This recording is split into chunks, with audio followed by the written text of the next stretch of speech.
Hello, I am Lucy Lucraft. I'm an AUDHD, that's autistic and ADHD, mum of two, and I'm a podcast producer. And because of all of these things, I need simplicity. Now, one of the things that my clients will often tell me is that after they've recorded something, they're like, why didn't this work or this work? And almost none of them will have a recording checklist in their hands as they record to make sure that they can tick things off and feel really, really confident that when they come to record an episode, the episode is going to go as smoothly as possible. So that is why I have created this checklist for you. You can download it and literally just print it out and just tick things off, or just stick it onto your desk so that it's always there whenever you record as just that last kind of sense check. But before you download it, I am going to go into detail about every single one of the points, because some of them might not make sense until you watch this video.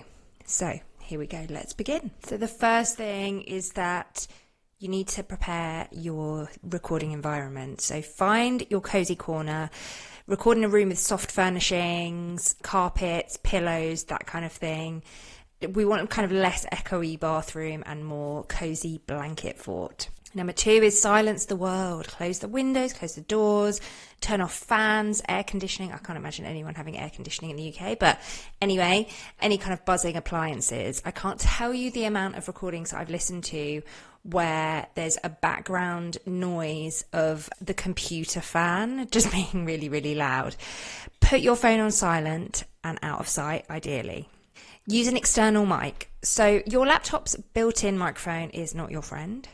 A simple USB microphone like the Rode NT USB, which is similar to the one that I'm using right now, will instantly upgrade your sound. I really don't recommend the Blue Yeti, but if you have something like that, then just make sure that you read the manual. Headphones are a non-negotiable for both you and your guest. This is the number one way to prevent that kind of audio leakage and bleed and echo from their speakers feeding back into their microphone. Just trust me on this. Wired headphones, not wireless headphones. I've done lots of videos, which I will link within this lead magnet so that you can see why I recommend wired headphones over wireless headphones, but just trust me. Your guests setup. You need to prepare your guests, give them a gentle nudge because they're not a sound engineer. They may not even be a podcaster. So make it really, really easy for them. Copy and paste something like this into your confirmation email. Your tech. So choose the right platform. For the love of audio, do not use Zoom. I won't even talk about why you shouldn't use Zoom. Go to my Instagram. There are a couple of videos about it. I recommend that you use a dedicated remote recording platform, something like Zencaster or Squadcast. Squadcast is particularly good because if you want a really seamless automation, you could record your audio, record your interview with your guest in Squadcast. It will then go to Descript, where you could edit it. You can then publish it to your host, Captivate, and it then magically ends up on your website as well. So that would be a top tip. A note on platforms, you might see Riverside FM recommended elsewhere as a business committed to social justice and the freedom of the Palestinians. I do not support or recommend Israeli companies. Riverside is an Israeli company, and that's why I don't recommend them. Close everything. I'm serious. All your browser tabs, anything that you don't need. If you have Dropbox syncing in the background, pause it. And finally, I recommend restarting your computer before you start recording. Have water ready. A hydrated host is a happy host. And it stops your mouth sounding kind of... I'm sorry to do that to you.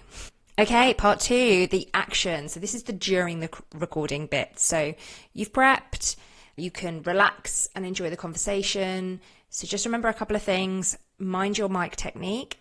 Try to stay a consistent distance from your microphone. If you're constantly moving all over the place, then you're going to notice that in your sound. Mistakes are absolutely fine. It doesn't matter if you or your guests fluff a line. It doesn't matter at all. Just pause for a second so that you have a little bit of space. Give a loud, clear clap into the mic and then start the sentence again. So the clap will create this huge spike in the waveform so that when you're editing, you'll be able to see them really, really clearly and go straight to the mistakes. So this is just a time-saving tip when it comes to editing. Finally, the wrap-up. So after you've recorded, do not close your browser. Normally with things like Zencaster and Squadcast, they will have a warning sign that says, do not close your browser. And the reason that you don't want to close your browser until they let you is because they need time to upload the most high-quality files from you and your guest. And there's nothing worse, and this has happened to me before with clients, where their guest has closed their laptop straight after the recording, and we've only got 60% of the episode. It's a real pain in the arse, and it's such a shame. So make sure you don't close your browser. Also, instruct your guests to do the same. So literally just at the end of the recording, you said thank you, you've said bye, blah, blah, blah, blah, blah. Just tell them, please don't close your browser until the files have uploaded, and there will be a message from Zencaster or Squadcast that will tell them when it's safe to do so. Finally, download a backup immediately. So once all the tracks are available, download them, put them into the place that you would normally save your files. I use Dropbox, you could use Google Drive, then they're done.